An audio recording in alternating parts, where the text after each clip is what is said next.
Do you know what I mean? Yes. All right, everybody. Hello, hello.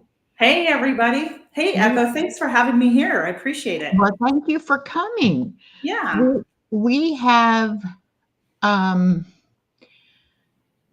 a lot of collaborations going on this month and I next month. know. I know. Oh, and I have found two giveaways that are going on that aren't necessarily that you have to do a video or anything. Okay. They're just one lady is giving away $100 cash, Okay.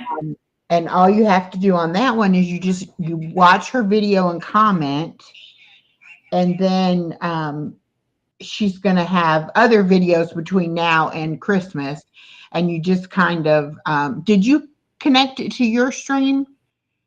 Thank you. You did. Okay. I I wasn't never heard. sure.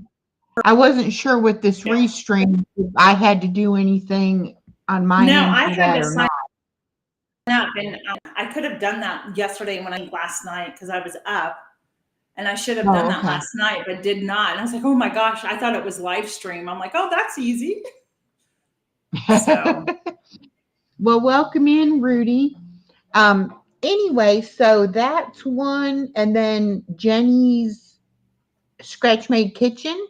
She's yeah. doing a giveaway for her 40,000 subscribers. Oh, I did not know that. Yes, I just saw that video yesterday. So Okay. either yesterday or this morning. Anyway, I started following her because of the Croctober thing. Yeah, which And I just posted so my video yesterday on that. yeah, so when her when it popped up in my feed, I was like, oh, 40,000, that's a lot of subscribers. And It so I said, is. let me hear what she's talking about. So that's how I found out about her subscribe or her Oh, okay. giveaway. But hers is the same thing. You're just going to make a comment on that post, and then she's going to do a drawing from that. So Oh, how those are nice. those are two good giveaways. My people that come to my channel, they like bargains and they like giveaways. So I always like to try to tell them, especially if it's something that you really don't have to do that much, to enter it. So Right, right. those are two new things. Also on Wednesdays, I always celebrate any birthdays or any good news. So let me do that real quick. Sure. No, Um, do your we housekeeping. we have a belated birthday for Scooter Renee. Her birthday was last week, Happy um, birthday. and she turned 50. I think she was a little bit sad to be leaving the 40s, but like I always say, the 60s are the new 40s, so nothing to worry about there. Sure. And then Simply Katie Walks, her Yes. husband got approved for his infusions. And Oh, so that's a praise. he will be getting his infusions now. And they are really hopeful that that's going to give him some energy and some strength. Oh, good. So hopefully that will. And then Anna at Anna's Mobile Home Life, she is 3 weeks smoke free. And That's praise the Lord. she has been having a lot of respiratory issues in the past Mhm. year. And so she has finally quit smoking and is already starting to feel the benefits. So, Tell her that is amazing, and I will pray for you. I know firsthand how difficult it is. Uh, I used to smoke and I enjoyed it. mhm. And I think it's been like maybe 15 years now that I gave it up. I've been smoke free 24 years. Um, but I smoked too. I didn't smoke a long time, but I did smoke for several years. Hi, Gail. Gail's in the chat. Hi, Dale. How are you? Okay, so those were my three pieces of good news. And then I have a live tomorrow at noon with Alyssa from Stitching It Up. Um, Okay.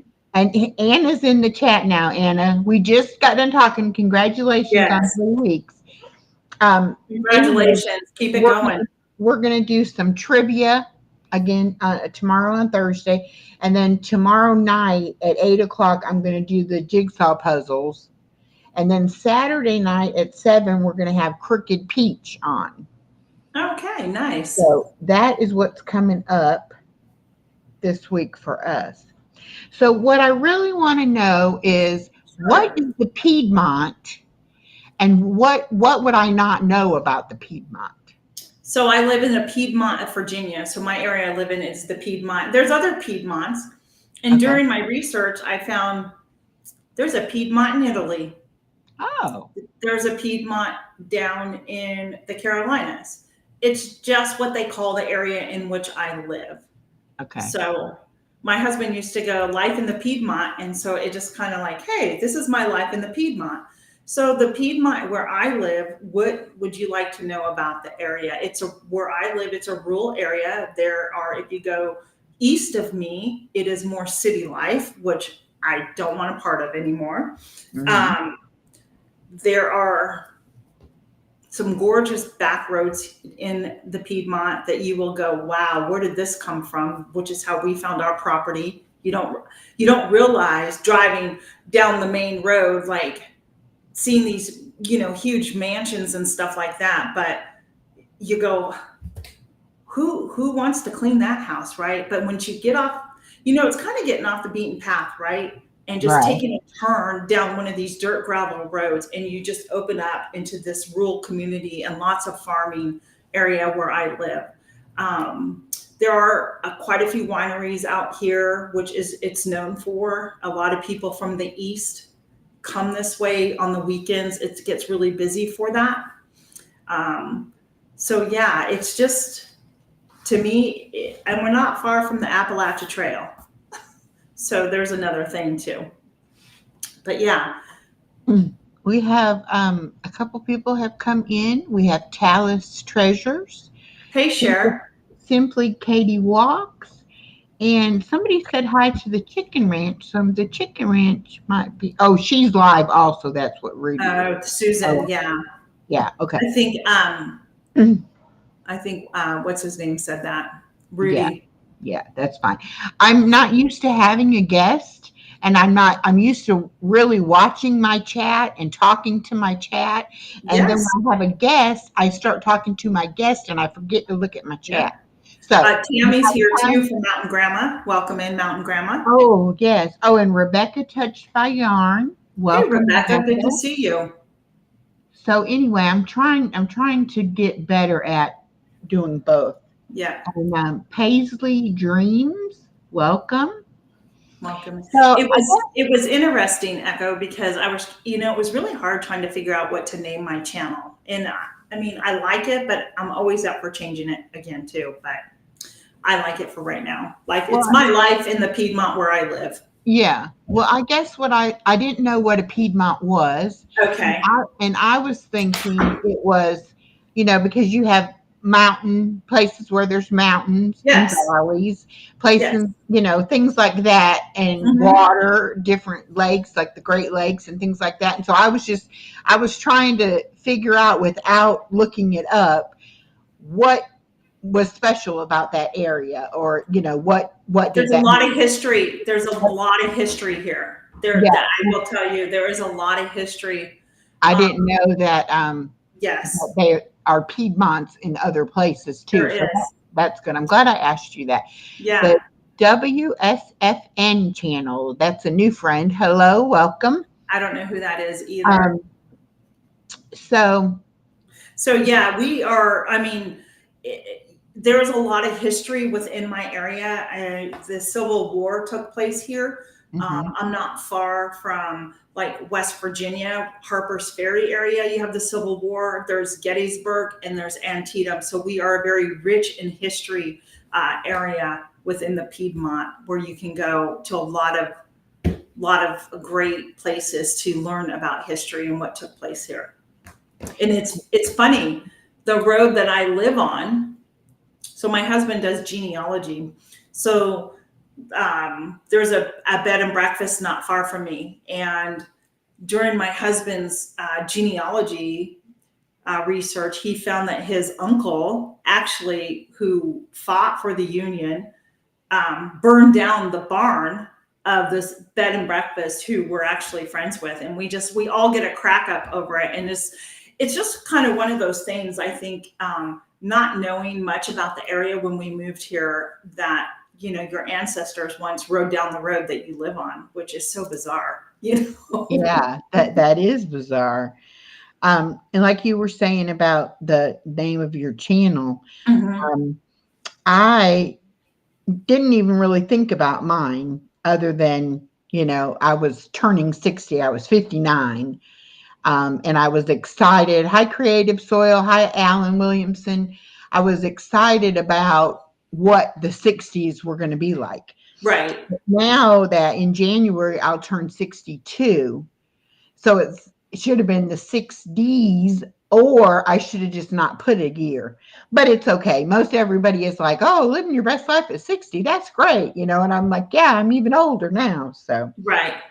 Right. But I think once you have a channel established with a name, it's, even if you change it, I think people will, still remember that you were life in the Piedmont. So I don't know if it's beneficial to change things like that or not. Yeah. I'm gonna go and turn my comments off on a post. I don't need this. Okay. Do you know what I mean? Yes, I do. I should be able to turn comments off on my own post, because it's getting blown up and there's no reason for it. That's my personal opinion.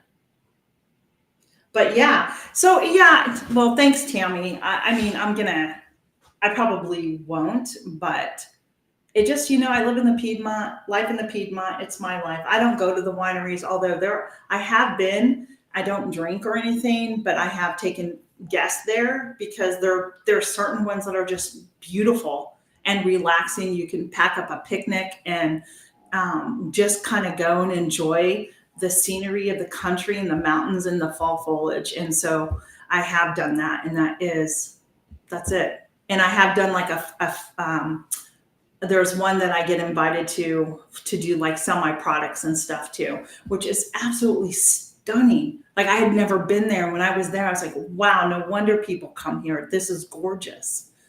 So yeah. We have Our Treasured Home just came in, Nancy. and also YouTube Gaming just came in. So welcome.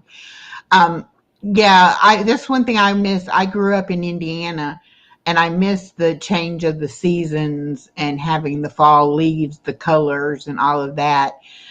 We have one little tree in our apartment complex that had the leaves turned yellow and fell on the ground, but that's it. Mostly it's big oak trees and pine trees, and they don't really show much difference. But my little granddaughter was like, look, the leaves are falling, Oh, yeah, yeah. And it's one little real scrawny little tiny tree. It's not even, like a big tree. But I wish that she would be able to see, the beautiful colors of the trees. And also in the winter, I wish that she'd be able to experience the snow. Oh, yeah. I just want to welcome, hey, Bud Files, thanks for being here. I appreciate you. And Nancy, thanks for being here. And Crafty Visage just came in. Somebody else must have been on your side. Karen, welcome in, Karen. Gail, what amazes me? You post one little thing, and I'm not gonna stress over it, but people that you don't even talk to, just because you're connected with them and known them since your childhood, but don't really have anything, think they can come out and bash you on certain things. It's like, no, you know what I mean? Like, if I don't agree with something you put up there, I don't go, I just scroll by, right? I just, like, that's okay. Yeah. Well, everybody's entitled to their own opinion. Absolutely. But that doesn't mean that you have to react in that way. I put up had a few shorts the last few days that I got some not nasty comments, but they were opposing view comments, which was fine with me, Right. Right. I I I mean, actually put up one about my gas price. I was pumping gas, and I wasn't saying the gas was high or low. I said, I wonder how much it'll cost to fill it up. I have a Toyota Scion, which is like a little square box. It's a tiny, tiny little car. And so when people complain and say, oh, it was $50, $60, to fill up their vehicle, I'm like, mine's usually about 20, 25, but I have this tiny little car. right. So I was, in my mind, I was making a joke saying, oh my gosh, how much is it going to cost to fill up my car? But true. Meaning my car is so tiny, and I Yeah. got all these people saying, well, so and so is not responsible for the gas prices, or so and so has nothing to do with the gas prices, or one person in Canada said how much theirs was and was like, you shouldn't be complaining. And I was like, I wasn't complaining. I didn't mean it. I didn't realize people would take it as Well, isn't being that the thing critical though? or, Everybody interprets yeah. things differently, right, Echo? Yeah. Because Yeah. I know like my family in California, I mean, their gas prices are just ridiculously high compared to what I have here in Virginia. But my gas prices are high here in Virginia compared to what they used to be. Yeah. So, yeah, how much is it going to cost to fill up a tank, right? Hey, When you, Retro. so yeah, anyhow.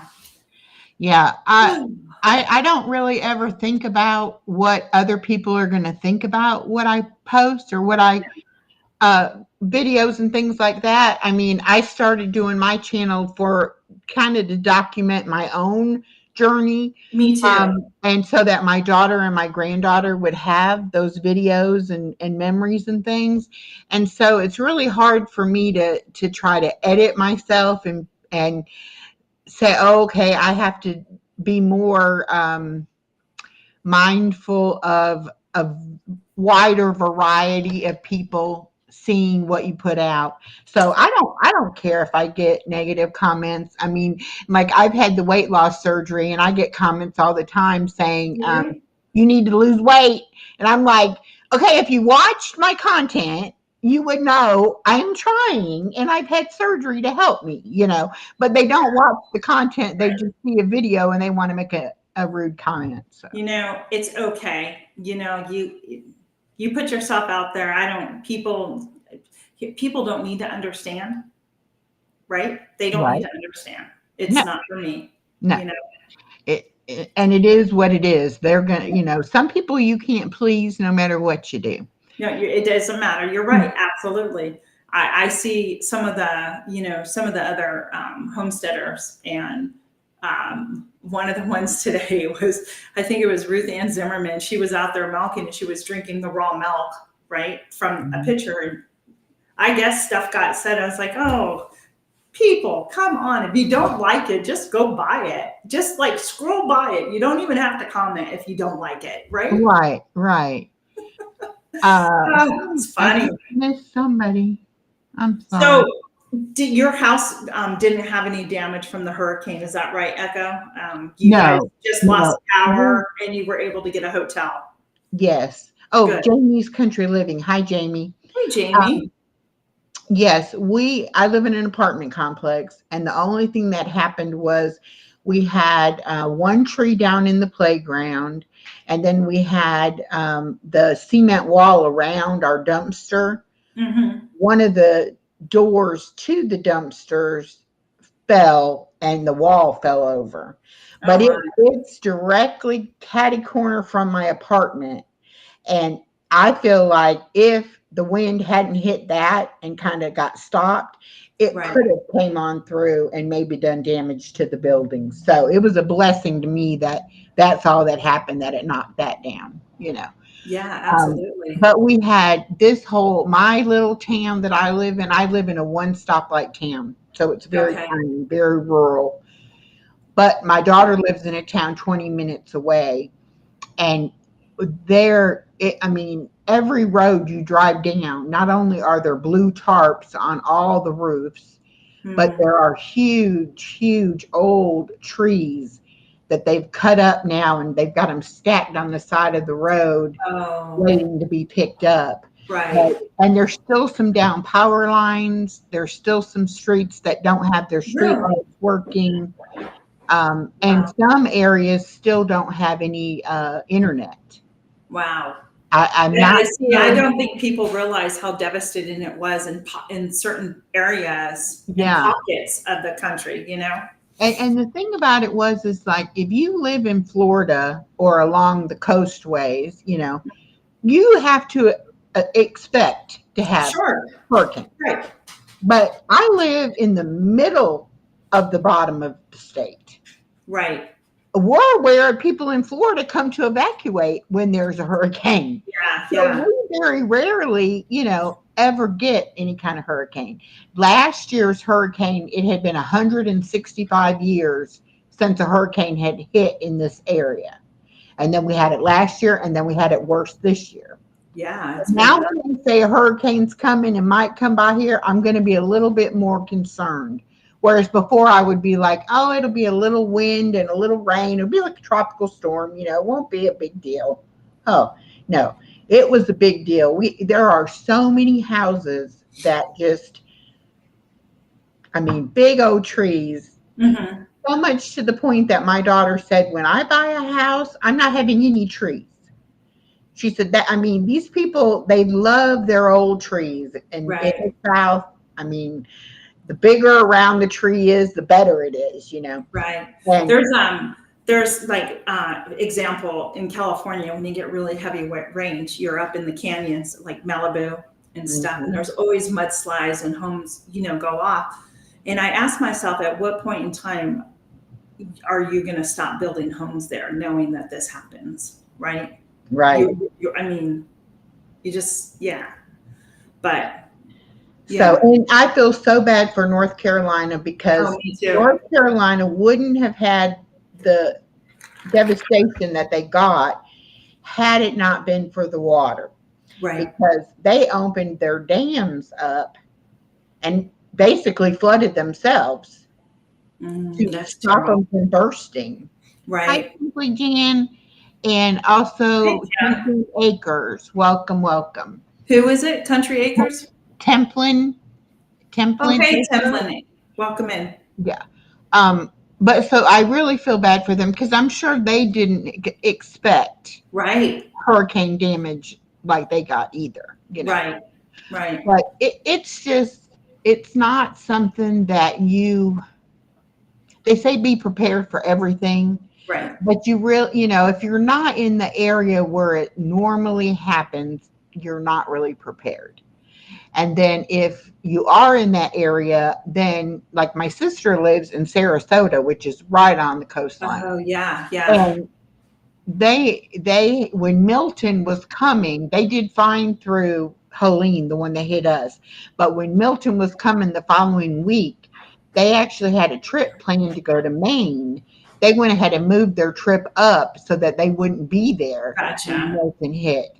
And she said about a 4-block radius where they live, and they live right downtown Sarasota, it wasn't hit, but all around them had a lot of damage. There's a lady that I follow. Her name is Lynette Yoder. She has a YouTube channel too. She's a Mennonite mom, and they live down in Sarasota. And her mom, I was going to see if I could find it, and of course it's not here, right? When you want to go find something, right?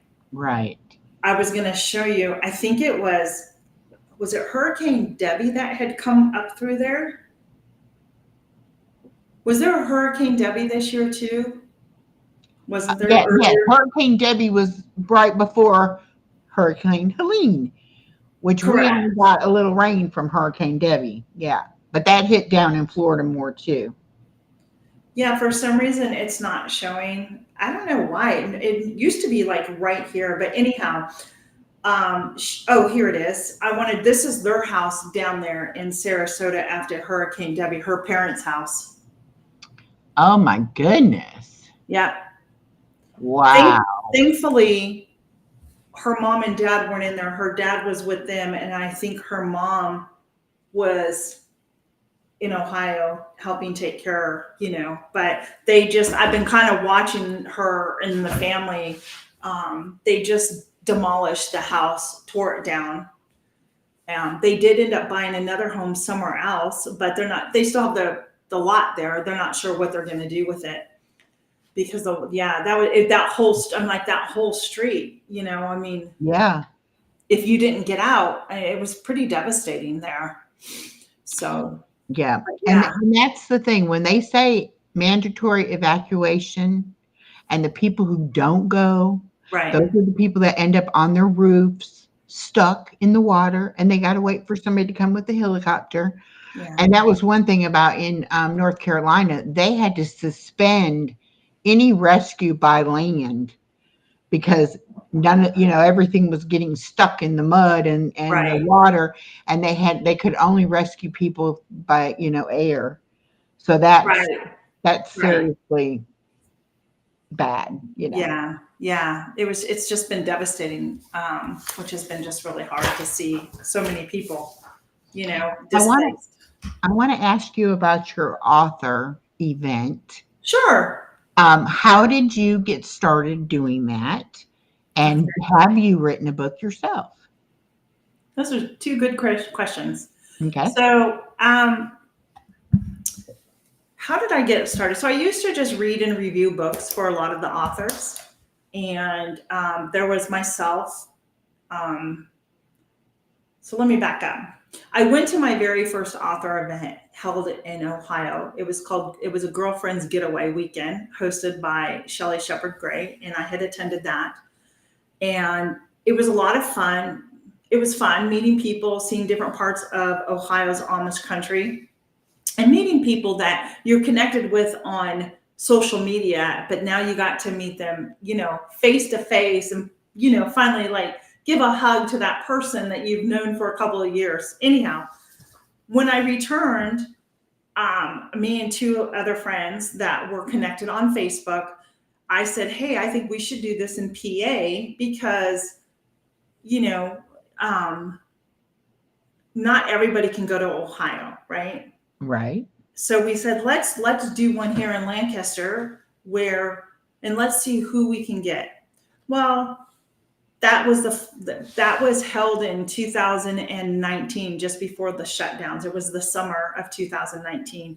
And it was fun. We had a good time and we learned from it. And then in 2022, we decided to host another one and reach out to some of the same authors and some of the new authors. And the goal was to connect the authors with the readers, celebrate the clean reads that God's given to us as readers. And it is Amish fiction books, and it's now romance books. A lot of these authors read or write Christian romance, which has been great. And then this year, it was just me hosting it. One of my co-hosts, she sadly passed away this year, which was really devastating. And the other one, she just decided she just didn't want to do it anymore. So I continued on. And this year we did it back up in Lancaster, and we called it Bridges of Friendship. And I had about 10 authors that came to the event, some that I had never met before. And it was really, for me, when I do these events, God has to be glorified in this event or it doesn't come together for me. And it is a very rewarding time. It is a very draining time emotionally, spiritually, that, there are things that come up during the events. We have great fellowship time together. We get blessed because we're able to share and pray over one another during these events. And it is a 3-day event of time together, exploring Lancaster, eating great food, and getting to know each other on a completely different level outside of social media, and having true meaningful connections that you can be connected on, you know what I mean? Like you're connected to people through YouTube and through social media, but when you get to meet face to face, your connection on a different level just comes up here. And so I now do this on my own. This year was giving back to the community. And I found there is a school called the Clinic for Special Children. And what they do, they're an actual medical clinic that provides certain medical care and testing amongst the Amish and Mennonite community that are very, very rare. They're very rare things that they have that only this clinic can test for. And so I thought, well, as a former educator in special education, I want to give back. What are your needs? How can we help you? And so we decided to ask for donations for books. They needed like children's books, for the waiting room. So I had asked everybody to please bring at least a minimum of one book. And during the event, if anybody watched the luncheon, it's like a 3-hour luncheon I filmed. We had a silent auction and items were donated either from, the authors or local vendors that were there that have businesses, Amish businesses there. And we raised money and then donated it to the Clinic for Special Children. So I will be hosting another one, God willing, in 2026. I've already booked the facility for that. And the ladies, some of the ladies I will be getting together, we will be doing a private Zoom call with some of the ladies to stay connected, to see where is everybody at? What are your prayer needs? Have you had answer? So it's kind of like a ministry in a way, if that even makes sense. Yeah, so, it does. So that's kind of how I got started. I got started by reading and reviewing the books, attending an event, and going, we can do this. Let's bring it to Lancaster. And so this past year, last month, what month are we in? In October was my third one that I had done. So well, I watched the luncheon video. Yes. And it intrigued me to want to know more about it. I mean, I could tell that there was more to it than just the authors and the readers or whatever. I love to read myself. And if I had the opportunity to meet some of the authors that I enjoy reading, right, I would jump at the chance. So I imagine people really do enjoy, being able to have those kind of things. I do want to ask you, is there a different, and now if any of these questions are too personal or you don't feel comfortable answering, just say, go to the next thing. Okay. Yeah. Because I don't have anything written down. No, I'm just you're fine. on the top of my head. Yep. But what is the difference between Mennonite and Amish? I heard you say the Mennonite and Amish community, so I'm assuming they're very similar, but there must be some difference, or they would all be the same community, I guess is what I'm saying. Yeah, so they are very similar in many ways, but there also are different ways as well. They did originate from one. Okay. His name was Amen, and then Menno, and then there was a split because there was disagreements, right? Okay. And so one went they believed that the Mennonite was becoming too worldly in a sense, and so Jacob Amen, he decided to split and become the Amish, which we know it, and then the Mennonites remain the same. There are different sects of the Amish and communities and the Mennonites, so it really depends on where you live within a community. There is horse and buggy Mennonite, or known as Old Order Mennonite or Team TEAM Mennonite. That means they drive the horse and buggy. Mm-hmm. They're pretty, a little more strict, I would say, than some of my Mennonite friends, right? Mm-hmm.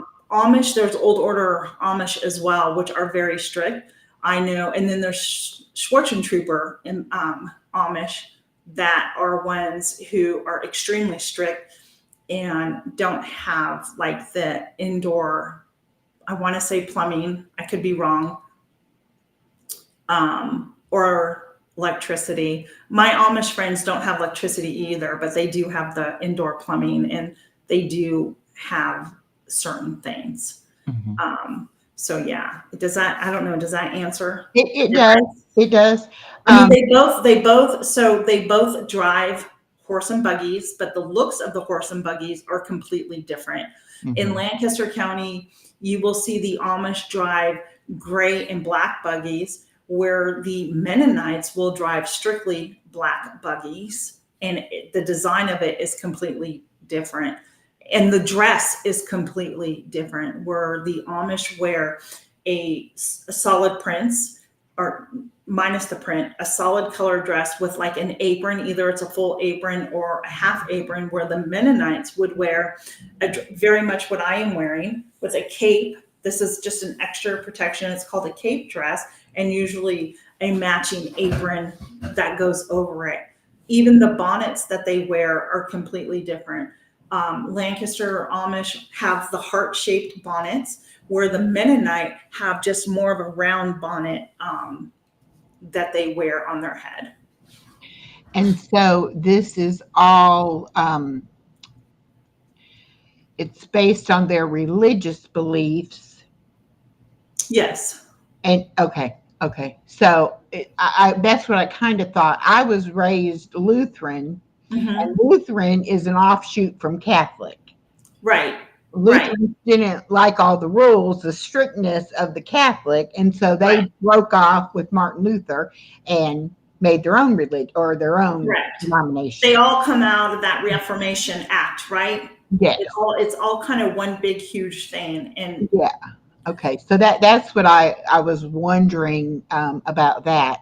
Now, your friends that you had that came from Texas. Yes. They rode their horse and buggies from Texas? No, they flew here. Okay. They flew here. But did they have horse and buggies while they were? No, they're not Amish. They're not Mennonite. They're just they're really good friends of ours that come from here. And she's recently found out that she has heritage in the Amish community. And when she's here, she does wear the plain dress and everything like that. Okay. Well, what made me think there was a horse and buggy parked at your house? Somebody posted on a live or something that I did with them. They're like, they drove their horse and buggy here, and I never got back to them because I was so engaged in my. I don't know, but I was like, okay, not that would be unbelievable that they could do that, but I wanted to know, how long did that take, and how did the horses fare? So one, they would never do that. They would either hire a driver on both sides. They would hire a driver, or they would take a bus.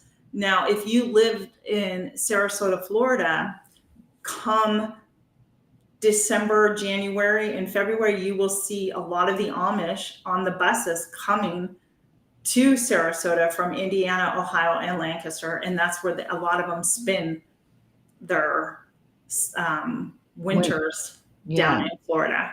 Okay. Yeah. Okay. So, but there is a difference, and I still continue to learn. So there was, I want to say that Menno, they believed in believer's baptism as an adult. And if we go into the Bible, we know in scripture that, as a baby, we don't really know anything about it. We have to come freely to the Lord and be baptized. Right. So it's one of those things where that was one of the things that caused a division within their community. Plus, there's rules that they make too amongst their own church.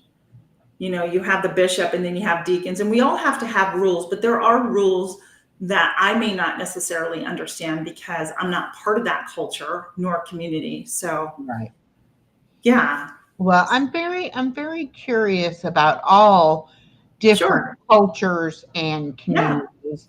And I think I asked you on a live about your dresses because I noticed that you always have that basic style but very different prints and things. Yes. And I was like, I'm going to ask her if she makes them, because that's what I thought at first, that you must be handy sewing wise and that you So make them yourself. I can sew, but for some reason, Echo, this part of the dress, the cape, I can't figure out the pattern. And it's not that it's difficult. For some reason, my brain does not comprehend me to go, okay, let me go do this. So I have a Mennonite lady up in Pennsylvania that sews all my dresses for me. And I was not raised within the community or the culture. It is something that I believe that God has called me and has led me to do. And so I wear my dresses and I wear my veil, Mm-hmm. and I'm very free. I have so much freedom in who I am and in my dress that I love to talk about it if anybody wants to talk about it with me, but it is something that I don't have to go to my closet and go, what do I have to wear today? It's just, I'm going to pull a dress and I'm going to put it on. And that's all there is to getting ready in the day, Yeah. So And, yeah. well, and I think too, if you know that is a particular style Mm-hmm. that you are comfortable wearing, Right. Having somebody make them for you, you don't have to worry about, am I going to go in a store and find it, find what I want, or find something what I'm going to feel is going to be appropriate for me to wear. That's one thing since the weight loss, now I can go into a regular store and I can find something, that will fit me. But whether it fits me or whether it's appropriate that I wear it are Right. two different trains of thought. When I was at my heaviest, I would try to wear things that were loose and kind of, I don't want to say tent, but Yeah. less form fitting, so that you would know I was overweight, but you might not be able to count the rolls. Right. That kind But isn't that more like a modest dress though too? I mean, Yeah. I used to wear things that were form fitting and was revealing and stuff, but that's before I knew the Lord. So Well, yeah. yeah. Well, that there are certain things that I don't care how thin I was, I would never put them on. You know, but it is nice to be able to find something. But I think what I'm going through right now is trying to redefine what my style is, because of the fact of really never having much choice Okay. So this is gonna a whole new. in the sizes of what Sure. I had to pick from. There wasn't ever it was pretty much, I had to take what I could find. If it was the right size, I would get it. Yeah. But and most of the time that happened through ordering in catalogs, and Correct. then online, once online became popular. And so now to actually go in and try something on, it's almost like, I don't know. I have to have like my daughter's opinion. I have to, ask her, like, well, what do you think? Yeah. Well, how does it feel? What do Right. and I'm like, I don't know. I don't know if I could wear that and be comfortable or not. So Right. it's just things like that, being that I mean, I can't even remember ever weighing what I weigh right now. So I know I was probably in middle school or maybe a little older, but definitely not an adult, person. So it's almost like I feel like I've got to start redefining everything about my life, because my body is not the same. Yeah. It's And you do change. I Yeah. mean, when you get into shape and start losing weight, it changes everything about you. It really, Mhm. really does. Your personality is going to change. The way you look at yourself changes. You're going to wear clothes that you're probably wow, shocked over the fact that you're wearing something that you would probably normally not wear. Mhm. So it's a great thing. That's a great Yeah, thing. Good for you. it's part of the journey that I didn't expect or that I didn't realize, I guess, that I was going to go through that. You know, I Hmm. um I really didn't think about too much other than I got to get off this medication. I got Right. to do something. My diabetes was so far out of control, that I had to do something. Yes. Um, Yes. when your doctor says you're maxed out, I can't give you anything else, Right. and my sugar still wasn't in control. Mm. And it's really a scary thing because I lived in denial for many, many years that Okay. diabetes was actually a serious illness. To me, it was an inconvenience, but I never really suffered from the bad complications of it. So it didn't hit me that hard that it was, serious. And so I would play the denial game, I'm not Right. sick. There's nothing wrong with me. I'm fine. And then I started, after 20, 30 years, I started getting some of the complications. Oh, And echo. by that time, it's too late Yeah. to try to, you can't go back and repair the damage that's done, but you can definitely prevent any future damages. Yeah, absolutely. Absolutely. So, so I'm when glad that you've done it. I'm glad that you've done it because it is a very dangerous, Yeah, it's a and a very lot a dangerous lot of disease. people were like, "Well, at your age, do you really want to go through a surgery?" And I was like, I've probably had 5 or 6 other major operations, not by choice, but Hmm. because of things that, happened that I had to have surgery. So this was not not maybe necessarily a life-saving surgery that yes, you have to have a surgery, but it was a choice. I was making the choice to go and have surgery. And a lot of people were like, well, she just wants to get skinny and lose weight. And it's like, it has nothing to do with that part. I have a Has to 3-year-old do with granddaughter getting, that yeah. I want to see grow up. And I was sick and tired of being sick and tired, as they say. I had no energy whatsoever. And whenever my granddaughter wanted to do anything, I was like, oh, I got to take a nap first. It's like I got to try to get some energy. Now I'm like, you want to go? Let's go. It's just so much difference. But yeah, the clothes thing, that got me by surprise. I didn't think that I was gonna. And then like I can sit with my legs crossed. That's Okay, awesome, Echo. I Now, couldn't. did I can you never have do a that. band or did you go through the whole entire? I had the sleeve. Okay, so that's something new. And it's where they take your stomach and they take and trim it down, and they take about 85% of your stomach out. Oh, wow. So my stomach is about the size of a small banana. Okay. So all it does is prevents me from eating a huge amount at one time. Whereas a normal stomach, is a muscle, and it would give, and you could eat more and eat more and eat more. Right. This now doesn't have the elasticity Okay. of that now. It's more of a rigid tube, and I can only eat so much at one time. Now I could eat constantly. Don't get me wrong. People have not lost weight having the surgery Have because you, was you, it a complicated recovery for you? not for me, it wasn't. Oh, good, good.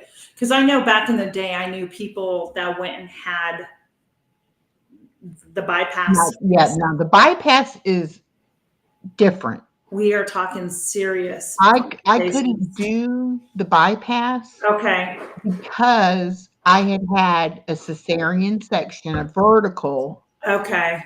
and then I had also had my hysterectomy done through that same incision, Oh, I and I had see. so much scar tissue and adhesions. Hmm. The doctor knew going in that he wouldn't be able to get my intestine loose to be able to bring it up to do the Gotcha. surgery.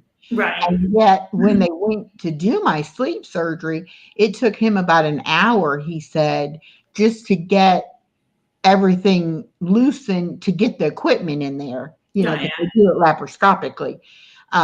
So there's no way we could have done the bypass. So Okay, I was just wondering. my only option was to do the sleeve. But And that's good. I mean, I've known two people mhm, um, who had it. They both had extreme complications that ended up in the hospital. One actually, I worked with her. She had to leave her job because she couldn't function. Like if she didn't know what she would eat, that was going to cause her a problem. mhm. You know, and Well, she ate like she was supposed to, little amounts of stuff. But yeah, it was sad to watch, and I didn't think she really needed to go through with it, but that's a personal decision everybody has to make for themselves. right, right. And the thing about the recovery, like I said, I've had other abdominal surgeries, and I also had my gallbladder taken out Okay. laparoscopically. So I kind of knew, going into it, what the laparoscopic surgery, what that Yeah. recovery would be. Yeah. And so to me, it was the easiest surgery I've ever had. I never at all felt bad or sick, or I never got nauseated. I never threw up. The main thing they worry about is that you'll get dehydrated, Yeah. because Okay. if you're not able to do anything but liquids at first. Right. And so they worry about the dehydration. And as long as you can keep yourself from getting dehydrated, and as Hmm. long as you get up and you walk around, um, You're okay. your recovery will go a lot better. So A lot of people think, okay, I've had surgery. I need to lay in a bed. I don't need to move. I don't need to do anything. okay. With this surgery, it's the exact opposite. Laying in the bed is the worst thing you could do. You I know, think even no matter, even when you're sick, it's the worst thing to do. well, yeah, but I think a lot of people think, I've had major surgery. I need to rest. I need to be pampered, and I need to lay in the bed. But Well, that's with why I think nowadays you have more people, like they're quicker to get you up after the surgery than they are for you to keep, because they've learned that's when illnesses set in, like pneumonia and stuff, right? right, hi Walter Davis. They worry a lot about blood clots, Yes. and Yes. they also worry about the pneumonia. So yeah, I think it was within 4 hours of having the surgery they had me up walking. Right. And then you just increase, how much activity you can do as you go along. But like I said, it was the easiest recovery for me. I haven't had any problem as long as you follow what the doctor tells you, Right. which, like, I had back surgery. I didn't listen to what my doctor told me to do. I wanted a quick fix. I wanted it to be, and when you have back surgery, it takes a long time for your muscles to recover. Oh, I bet. And you need to walk and do certain things to help yourself. Right. I didn't understand that. Whereas with this surgery, I definitely understood, I could make it be good or bad based Right. on what I wanted to do and my attitude about it. So, Okay. I've had a good experience with it. I would tell anybody to do it. Matter of fact, one of my best friends is probably 10 years older than me. She just had it done less than a month ago by the same surgeon that I had mine done. Oh, that's wonderful. And she's doing fantastic too. Oh, good. And then I have my other really close friend, her daughter is going to have it done, and her daughter is probably 50. We're Yeah. not talking a young person, but Right. she's also struggled with her weight her entire life. And Oh, so I talked to her a lot about it, and she's in the process now of getting approved to have it done. oh, So good for her. it's not something you should just, Run into, right? You got to think do. about it. And they most surgeons will make you go to a nutritionist, they'll make you go to a psychiatrist, Yes. just and you have to have your medical stuff checked out, make sure that you're healthy enough to do it, that you have the right mindset to do it, Right. and all of that. But it is definitely something that will help. A lot of people say, oh, you took the easy way out. You just had surgery. No, you still are on a diet. I had to diet before the surgery, and I basically will have to diet the rest of my life. I can eat whatever I want to eat, physically eat it, but it's not good for me. Yeah. So it's like I've had to make that decision to eat healthy. It's changing your eating habits is what Yeah, you got to it's do. That's definitely it. a lifestyle change. Yeah. And it's more so than, um, I guess, when you just go on, well, for me, when I would just go on a diet, I knew I could always eat whatever I wanted if I wanted it. And I had to, you know, do the mental thing of saying, no, I don't want it. I'm not going to eat it. Whereas with this, I can eat anything I want, but I might not be able to eat but a few bites of it, Right. you Right. know. And I've also figured out there are some foods that you can eat more of and some foods that you can't. And See? you start out measuring your food, weighing your food, Okay. because your eye, and this is a good diet tip, your eye looks at the food and your brain says that's not enough food.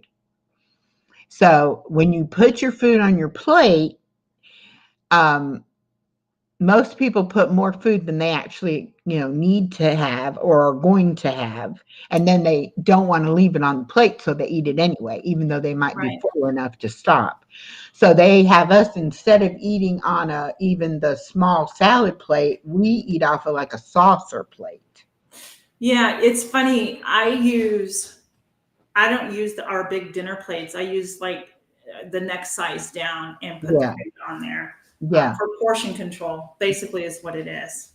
Right. And And so you start out with a smaller plate. So even right. though you're putting less food on it, visually that plate looks full. It does. And so it kind of tricks your mind. But also, at first, you're weighing everything. And you think, okay, I know how much 2 ounces is. I don't have to weigh this. I can visually look at it and say that's 2 ounces. And then you sit down to eat it and you're full and you have food left. So you get in the habit of, you really have to weigh it. Now, if you weighed Right. out 2 ounces of chicken and you ate that and you didn't feel full, you could go weigh out more and eat it. But if you don't weigh it and you put it in the container or the bowl or whatever, you might actually have 4 ounces in there instead of 2 ounces. Got ya. And 2 ounces, believe it or not, 2 ounces isn't very much. No. But because of the size of your stomach, 2 ounces will make you hurt. Well, yeah, I would think It'll so. make you so full. And so like what I've had to learn to do is, like, if I go out to eat, Mm-hmm. whatever I order it to go, already boxed up to go. Then Yeah. I open it, I eat a few bites of it, and then I put it away. And then I take it home, and I might eat off of that one meal 4 or 5 times over the next couple of days. Right. But I've learned, if I get it on the plate, I will sit and don't eat it and put it away. I will sit there and pick at it until I'm miserable. I am so full and so uncomfortable that it's almost like a little child that doesn't know when to stop. Right. So Right. it's like I've trained myself now that I'm going to eat my full, what I want. Right. I'm putting it away, and everybody else will still have their food sitting there and still be eating. And they're like, you didn't eat enough. And it's like, oh no, if I eat one more bite, I'm going to be miserable. Yeah, you will be. Absolutely. So I know my limit of what I can eat. Exactly. And a lot of times I don't even order a meal. I might order, soup or a vegetable or something like that, and not even have to have the whole meal or whatever. Yeah. But it's just weird how I've had trouble with waitresses that don't want to let you order the way you want to order your food. Oh, And okay. it's like, I'll say, I've had weight loss surgery. And I can only eat a little bit at a time. So I would like it to go. I don't want any this, that, whatever. I'm very specific on what I want and how I want it. And then we went to Olive Garden, which is my daughter's favorite restaurant, and I like chicken gnocchi soup. And so she was ordering an entree, which she got super salad with it. So instead of me ordering anything, she doesn't like the soup or the salad. So we got the soup and I was going to eat the soup. Well, the waitress had like a really hard time understanding that we were only buying one meal and that we both were going to eat. Yeah, you're just gonna split it. That's not a difficult I'm concept to like, okay, understand. it's my business what I order and what I eat, you know. But it's just strange how people treat you, like, well, and then I went to a Chinese buffet with my friend after I voted.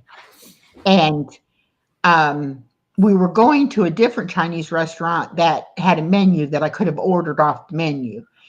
But that place wasn't open that day. So we went to this buffet. Well, I've been to that buffet many times, before my surgery. So I said, I'll just get the to-go plate. And then that way I can eat what I want of it and then take it home. Right. So I got mostly meat and mostly vegetables. I didn't get the noodles or the rice or, any fried food or anything like that. But anyway, when I took it up there to pay for it, the lady said, this is more than if you would eat the buffet. It's going to cost you more to take, to get this to go than if you would just eat the How's buffet. it going to cost you? How's it going to cost you more? And I'm like, okay, but I can't eat a lot off the buffet. So I might be able to eat $3 worth of food and it's going to cost me like $13. If I get the to-go plate, I think it was $15 because it's by weight. But okay, I could also take that home and eat on that, for several meals. But again, it's none of her business if I want to buy a to-go plate and sit there and eat some of it, or if I want to take it home with me, right. But I was like, yeah, okay. I think people want you to do what they want you to do, and they don't, you're being different. You're being difficult because you're not just conforming to what they want you to do. I see. Yes, I understand. So, yeah, it's interesting. It is interesting. Yeah. Yeah.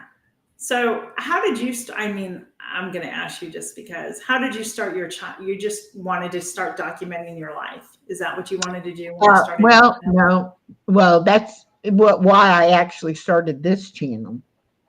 I back when the shutdown was, I had recently been divorced and I couldn't afford to have cable anymore. Okay. And so I had the Roku and found that I could get YouTube channel and watch YouTube. Right. And so I like true crime. And so I had started following a true crime case on a YouTube channel. Oh, I see. And in the chat of that channel, I met my good friend, Norma Kay. Mm-hmm. And Norma Kay does crafting. And she said one day, I really want to start a crafting channel. What do you think about it? And I said, well, I think you should do it. I think that's a great idea. Yeah. And she said, well, but I don't know anything about, YouTube or the computer or this or that or whatever, And I said, well, I don't know either, but I would be glad to, try to help you figure it out, And it was before, I can't remember now either with my granddaughter. I think my daughter was maybe expecting. I don't think my granddaughter was here yet. But anyway, so I had a lot of free time. I had an injury and ended up having to retire early. And so I was basically just sitting at home, not doing anything. So Norma and I started learning how to do StreamYards and how to do YouTube and all of that. And we started a channel. And we named the channel Real Life Happens. Yeah. And real life happened to us every time we would try to go live. One of us would have a problem and we couldn't get up here together. It was a problem. Then she was raising her grandson and granddaughter. Mhm. So when she had free time during the daytime when they were at school. But when they would come home in the afternoon, she had to do dinner and homework and baths and all that, and really couldn't go live in the evening. And I was just the opposite. Once my granddaughter was there, I did the daycare for my granddaughter during the daytime, but then I had free time at night. Got ya. So the channel was there, and we occasionally could get together and go live, but Mhm. we really couldn't. We couldn't do it like we wanted to do it. Right. So all of a sudden one day I said, you know what? We're going to work on that. But I really like doing the videos. So I created my dog's channel, I see. and I started making videos of my dog. And Okay. that's how I really learned how to do most of what I know how to do, is Got ya. through playing with stuff for my dog's channel. Well, yeah, exactly. And so then I decided one day, when I was 59, right before I was going to have my birthday, I said, you know what? No birthday bothered me up until that birthday. For some reason, 60 just sounded so old. Yeah. And I said, my mindset is that I'm not too old to do No. something, No. I can do anything I want to do. And Yeah. so I said, I'm going to start a channel, and I'm going to let people know that my number one thing was that happiness is a choice, that you choose to be happy. It's not your circumstances. Nobody else can make you happy. It has to be something from inside. Mhm. And the second thing is that it doesn't matter how old you are. If you want to go back to school, if you want to get a new career, if whatever you want to do, figure out how to do it and do it. Just Right. because you're a certain age shouldn't Right. matter. But Right. even our own children and families, once you get to a certain age, it's almost like they just write you off. Like, well, you're old now, so No. don't have a life, basically. So I said, no, that's we have the wrong mindset. The way that you get old and your body gives out on you and you give up on life is because you did exactly that. You gave up. You stopped living. Right. So you have to live your life. And so I decided I'm going to live my best life at 60, because here I was only 59 and I Yes. didn't feel like I was living my best life. So I was going to make this shift Right. when I turned 60. So anyway, I started the channel. I started making the videos and all. And by this time, Norma's grandkids had gotten a little bit older to where Okay. she didn't have to, be with them as much in the evenings and on weekends and stuff. And so I had met a lot of people through my channel, and I said, well, Norma, you need to meet these people too. And so then I kept encouraging her, let's get your channel, up and going and all. And so we did. So now she has her channel, and she does her crafting on it, and she does bingo on it. Okay. She now has started getting involved in doing a lot of these collaborations that I've been doing, Oh, because good. I'm like, come meet these folks too. So Yeah. anyway, so now we both independently have a channel, but we're Oh, still good.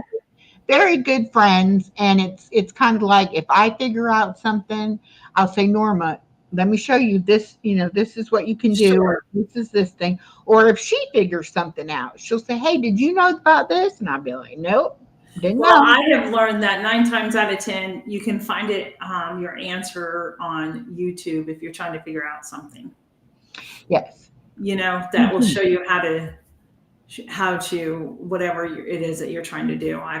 That's how I started. I just started Googling things and watching videos and Well, I have figured out too that it's a myth that using a computer is difficult. It's yeah. it's something they tell us older people so that we don't try. You have to have patience, and you have to just, take notes. That's what I did. And There is one thing though that I learned, and I can't find my notes on how I did it, and I'm really bummed about it. But that's okay. I know what to do now. It's not that big of a deal. But like yesterday, I was like, how did I do this the last time? but I figured it out. It takes time. What my problem is I try to make everything more complicated than it Yeah. should be. And That's also I expect the computer to do it a lot quicker than it will. right. My Right. daughter says I confuse the computer. I will have too many things open and I will want it to do things. She's like, you're overloading it. Let it do one task at a time and then you'll be okay. So I'm that writing down I do names. that. So sometimes I have to be like, okay, just breathe. Let's not worry about it right now. You'll Right. remember what you did, Right. figure it out or whatever. But then again, too, back when we were learning how to do everything, I was in that mindset that this is hard. I don't know how to do it. I don't, it's going to be hard to learn. Now I'm like, people will say, oh, I can't go live or I can't do this or I can't do that. Yes, you can. You can Yeah. do it. It's I'm not actually, hard. so one of my author friends, she doesn't do a lot of lives, and she's practicing it. And I told her, I said, you know what you need to do? You need to come be my guest on a live with me. And I said, it'll really help get those jitters away from you. You'll get comfortable, and then you'll be able to start doing it on your own. Because, I mean, we all know when we first start doing them, it's really awkward out there talking to nobody but yourself, right? That's right. It is. And it's like, how long can you actually carry a conversation with nobody out there? That's right. So, you need to have somebody to talk to in the beginning. And then so you I'm hoping we yeah. can get a date scheduled for her to come on up. And once you get enough people coming in your chat that you know well enough to have a conversation with, then you can do it. Right. I mean, I don't have any problem going live by myself. I But don't either now, but I did in the beginning. yeah, but I really I'm enjoying having guests because there's so many Good. questions. You can go to somebody's channel and you can watch their videos and be in their live streams, but I don't feel like you really ever get to ask that many questions, I know. you I know? know. And so it's kind of like I like to have a person to where I can pick their brain, I can figure out what makes them tick and see what it is that I was saying, gee, I wonder what, this, that, and the other. I know Yeah. what the other question I wanted to ask you was, I know you always say you have your son. Do you have any other children? I do. I have a total of 3 children, 2 boys, 1 girl, Okay. and 6 grandchildren. Wow. So yeah.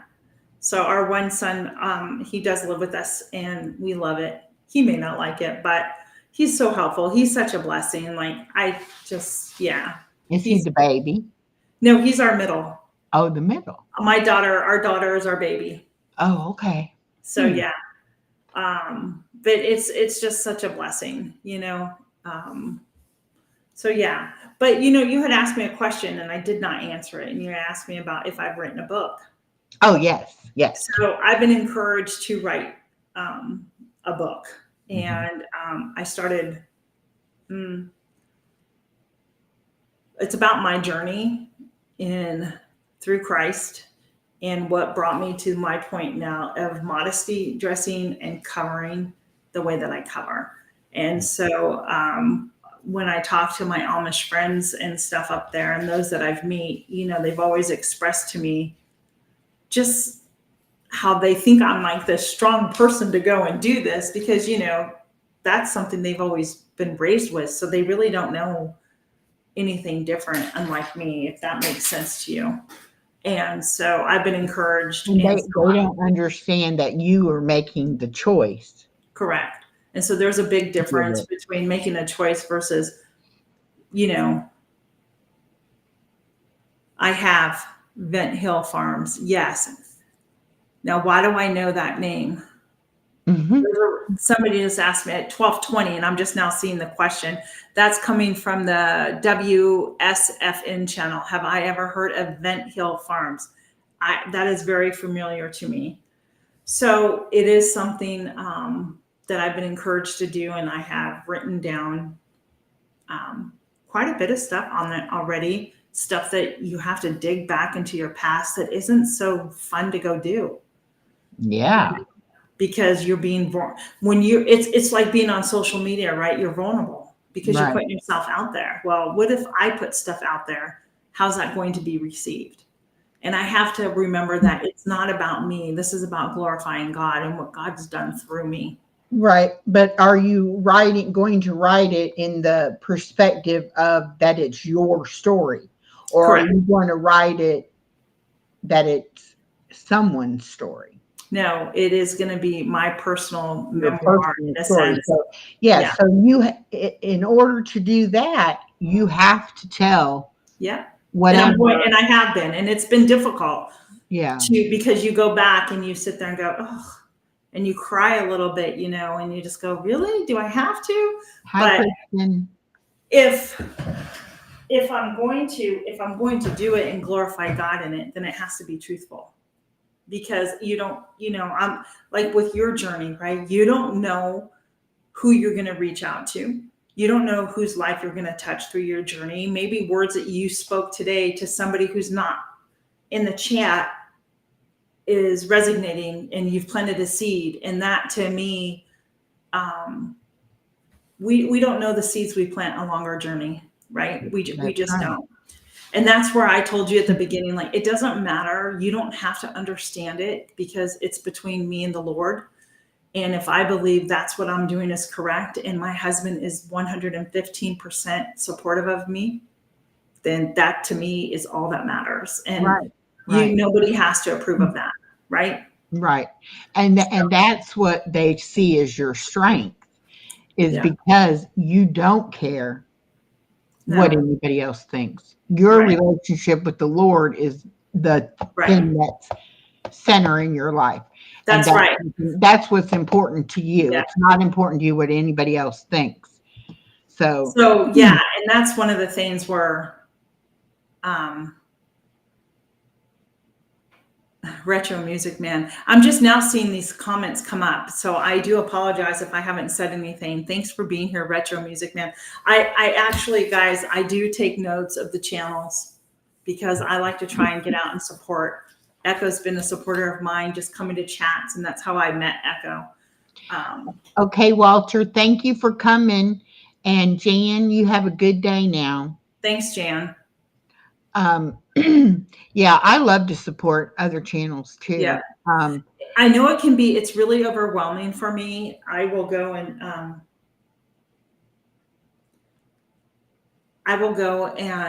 so I'll come over and support you, but I don't, it's so hard. There's so many channels. Like, how do you get to all of them? Right. Yeah. Excuse me. I don't think it's humanly possible to get to everybody every day, every post and every video. But what I try to do is I try to share them out. I try to watch as new things come out. I try to, watch them as I can. I do too. I don't watch television, so I use the watch later function a lot. I will go through, especially throughout the day while my granddaughter's here, something will pop up and I'll say, oh, that looks good. Let me save that for later. And then when I, have time to sit down and really watch, then I go through and I watch. But I think a lot of it is just if you make that connection with the person. Right. It's like, I don't expect somebody to come to every live. I don't expect to watch every single video or anything like that. Right. But also on the other hand, I don't want people to think that I say I watch and I don't. If I say I watch, Right, right. So, and I'm the same way. Like, if I say I watch, I'm going to watch, but I can't be there, every time. Sometimes I don't get notifications for whatever reason. And if it all of a sudden just pops up, I'm going to take the time and click on it and watch, especially if I'm on my TV watching, I may not be able to comment, but I will give a thumbs up. That's what I typically do to show support to another channel. Right. So, yeah. I really think the sharing people out is like the most important thing you can do for a channel, because especially the new channels that are just getting started, even they can do all the videos in the world, but we all know YouTube does not push them out Right. until you start getting some traction and you start getting some people to watch your content. And so if you've got viewers that don't know me and I've got viewers that don't know you, Right. by us sharing each other out on our Right. community pages, it at least somebody might see it and say, "Oh, well, that sounds interesting. Let me check that out." Exactly. And so Exactly. that's what I try to do when if I go in your live and I see a channel in there that I've never seen before anywhere, Hmm. I will write that channel's name down, and then I will try to find that channel and check it out. Right. And if And it's that's what I something do that, too. something that I would like, or I happen to like the people's personality, or whatever, Right. um, I may try to watch them a little bit and I'll try to share them out or whatever. But now I'm kind of peculiar in the fact that if I don't like their content, sorry, I'm not sharing you out. I'm not, I guess it's like I don't want to associate myself with channels that have different values and different, you know, I do know what you're saying. um, That you may, like, if you go watch, it may not align up with what your belief is, or something like right, that, and you right. can't And support. I am very picky about even music. I might love the lyrics to a song at the beginning of the song, and then they get to the chorus and they have to use swear words in the chorus. Right. And I'm Right. like, well, you know what? As much as I loved those lyrics, I can't use this song because I don't swear and I'm not going to have it associated with my channel. Now, But I know that's that, so funny. That's so funny that you say that, Echo, because when I became a Christian, and started following Christ, my music, like, I didn't think it was really going to affect the music that I listen to, and it does. Mhm. I don't listen to the music I use sometimes. Now, don't get me wrong. There's days when I have long drives, when I'm up into have to drive to Lancaster, PA, Mhm. that I will turn on music. Mhm. It's usually like the 70s. I'm not gonna lie. It's usually like the 70s music, some and 80s, but for the most part, like, I was like, oh my gosh, I can't believe I used to listen to that song, because now my ears are open, my eyes are open to hear, Exactly. I've listened to what they're songs. referring to or actually saying, right? Yeah, and I've listened to songs and somebody will say, "Well, you know what that's about," or whatever, and I'll be like, no, that's music from when I was growing up. I would have known, but now But when my daughter was a teenager, I always try to have an open mind. I never want to make a judgment about something if I haven't, really researched it and looked into it and thought about it and prayed about it. Um, I was never that kind of mom to just say no, no, no, no. So we got in the car one day and she changed the radio station, and it was kind of R&B, hip hop kind of music. And I said, "Well, what's that?" And she said, "Oh, it's what everybody's listening to." I said, "Well, well, guess what? You're not everybody. You're my child. So you will not listen to that until I listen to it right. and I see what it is. Hmm. Well, she knew how I felt that I was a Christian, and she knew that, I didn't like the sex talk and the swearing and, violence and, that kind of stuff. So we came to an agreement that, she could listen to the station and listen to the music. But when it was a song that she knew had those things in it that would offend me, she would Yes. turn it down. Well, by me allowing her to do it and giving her the um, opportunity to make that decision for herself, she did not listen to it. But if I had just said, "Nope, you're not listening to it," she would have snuck behind my back and listened to it. Yeah. And, Well, you because know, That's what kids do, right? Yeah. So I said, I would rather know what I'm talking about, and then I'm going to let you make the decision for yourself. Right. But I want you to make an informed decision, Exactly. And Exactly. so all of the things in her life that she pretty much had to deal with or make decisions about, it's things like that she'll go back to and she'll say, well, now, my mom didn't just tell me no, I couldn't do it. My mom talked to me about it and looked at it and. Yes. He's And allowing me so to. she learned how to think for herself, I think, and be able to decide whether or not something lined up with her values or Right. not. Right. And Exactly. I would love it. We have Rob's allotment garden. Hey, Rob's allotment. How are you? Welcome Oh, in. He's in the UK. oh, okay, Yeah. cool. Thanks for being here and supporting. He's really great. He has a lovely garden.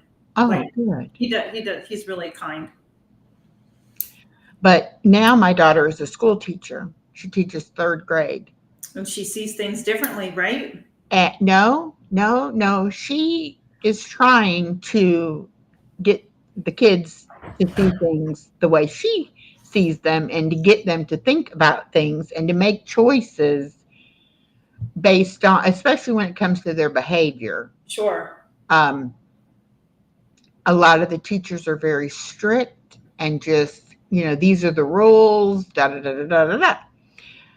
My daughter will say, okay, this is what I allow in my classroom. If you choose to do something other than this, you'll find yourself another place to do it. It won't be in my classroom, you know.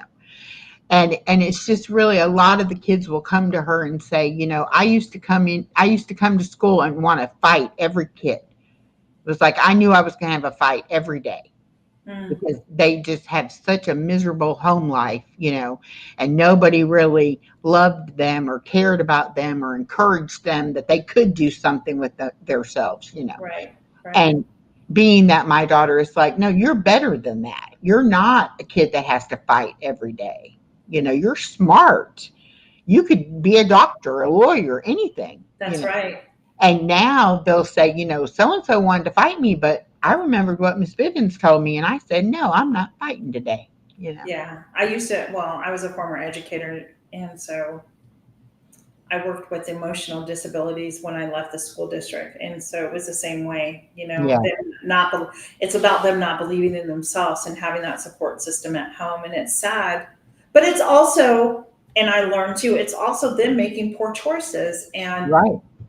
And we see, and I'm going to say it because I can, parents not being the disciplinary that they need to be in the home anymore. They're more a friend to their child instead of going, no, this is why we don't do stuff like this, giving them the reason or taking that time. Plus, we have this that dictates our lives. I was just going to say, parents So, are not parenting their children because what I learned, because they're letting right, this parent. I learned really when you set those boundaries within the school setting, the children and my students were more receptive to it because in the end they want that structure, they want Right. to be told. And some of them are just, I worked with high schoolers, so we all know what teenagers are like, and some of them are just downright, I don't care what you say, I'm going to do it my way, and I don't care. Right.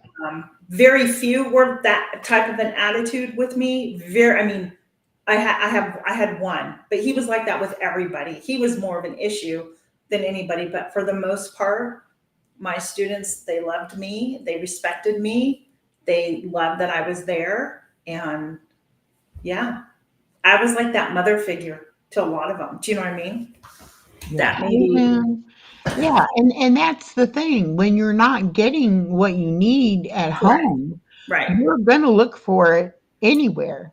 Right. And it doesn't matter whether if Mhm. it's positive reinforcement or it's negative reinforcements, the fact that you are getting that attention somewhere, if it's the negative reaction from home or the positive at school, it doesn't matter. It's look at me, It look at doesn't. me, And there's a lot of the parents that So yeah, act like their child is an angel, and they've always had behavioral problems and yeah, always had issues.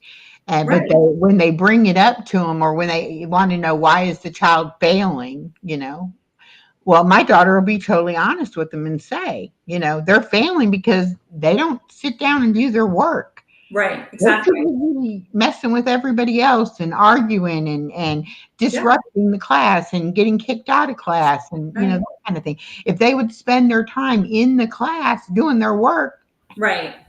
it would be a totally different, situation. Absolutely, it is. I mean, I know that firsthand. You just have to.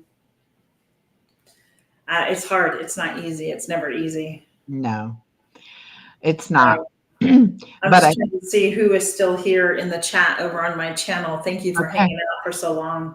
yeah, Hey, Rob. we're at an hour and a Uh, half. Rob, you're fine. Rob is at a pub, so he can't have the volume Oh, on. okay. You're okay, Rob. Thank you. Oh, goodness. I appreciate it. But yeah, so I'm gonna research. I didn't know. So I learned today. Restream is a new place that you can go and stream and have guests on. So I'm gonna look into them. Yes, what I have figured out so far, if you pay for the basic plan Hmm. for a year, it works out to be $16 a month I see. by paying for the year all at once. If you pay Okay. monthly, like I'm doing, it's $19 a month. It's interesting because StreamYard has really upped their. Yeah, see, I was on StreamYard and I was only paying $10 a month. I had their Right. essentials plan, and which is just, the first step up from the free plan. And mine was going to go up to $49. Exactly. And I said, Exactly. I don't have guests enough to really, do Right. that. Right. And then I decided I wanted to have guests. And I'm like, well, this is not going to work now. I have to. So Correct. I started checking into the Restream, which at first I had the free version on the Restream, which they don't limit you to how many hours you can go live. The StreamYard has 20 hours a month. Yeah, and it's really funny because I still have StreamYard, but I need to. It used to be where you could go in and like delete a video to give you more hours, and it would give you an option if you wanted to delete it from YouTube or something. Now I tested it. I did test it on deleting the video off of StreamYard to give me more hours, and I have a feeling I lost like a couple of hours from deleting those videos off of YouTube. And so Right. because I'm not going to upgrade anymore to get more hours. Like I'm not going to do that. Yeah, right.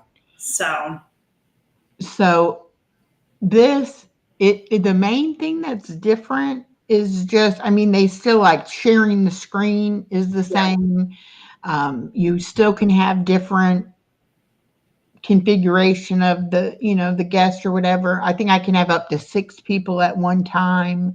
the only thing I cannot do is like chat in the chat with people. I don't have the means to chat. That's one downside on my. The only chat I have, it says private chat, where I could send you a private message, but I Okay. can't engage into the people that have come in to the chat that I see on this. on this one. Yeah, if that makes sense to you. Did you click on the chat button down on the right-hand side near the bottom? Does yours say need help in a circle right at Yes. the bottom? And right Yes. above that says chat. Click that button. No, it just says need help. It doesn't have that. Doesn't have that. Okay. Mm-mm. So that's the one downside that I'm seeing right now. Yeah, I can't see your chat except for some of the comments would say paired, which I guess that means that they're on both On my sides. channel watching, it's Yeah. paired. Okay. Yeah. Now I clicked on this. There we go.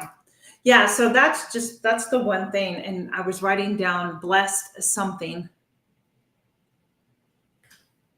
Do you see a channel called Blessed Something Cookie? Oh, blessed cookie connection. That's 2 crochets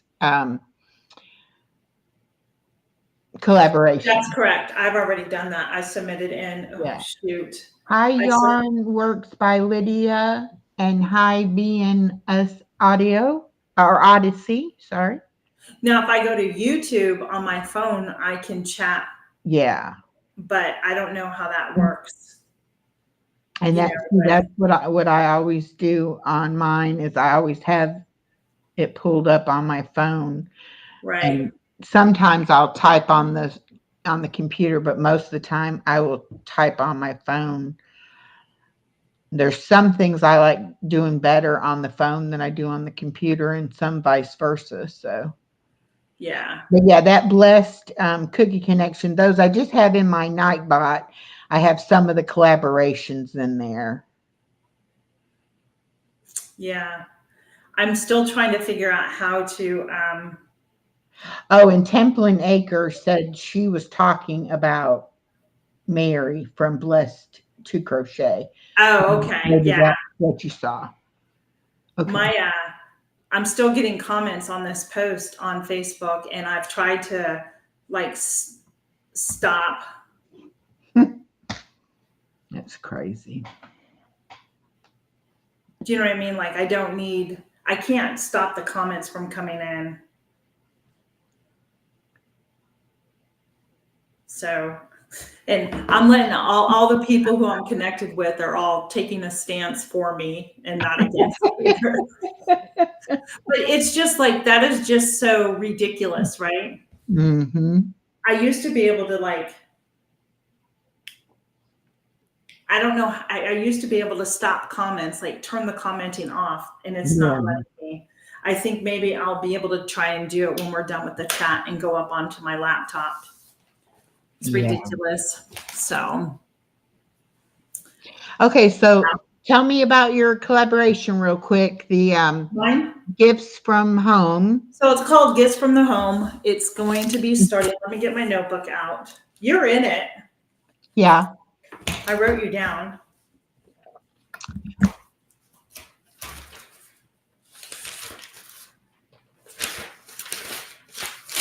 I want to give accurate dates, so bear with me while I flip the page. Okay. So Gifts from the Home is going to start November 29th and run approximately to December 20th. It's going to end just before Christmas.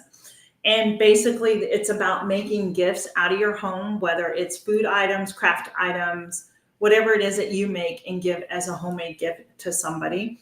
What is that? The 29th through the 20th is how many days? About right now I have 14 people in the collaboration. They will be, It'd be 21 days, so like 3 weeks. so I have 14 people. And if somebody wants to join in, they need to message me. Can you put in my email at tina@lifeinthepiedmont.com? I will be sending out an email in the next week to welcome everybody to the collaboration, what the expectations are, with the thumbnail that we're going to use, and the date that you're going to drop your video.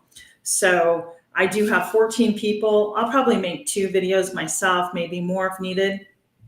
And it is just a way to help people get creative with things that they have in their home to make as gifts. Because Piedmont Gmail. Oh, tina@lifeinthepiedmont.com. .com. Okay. Yeah.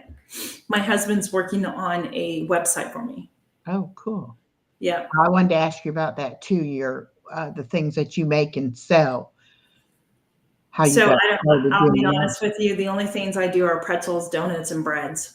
I don't really do like crafty, sewy stuff. I get those from my Amish friends and sell them because they make them for me.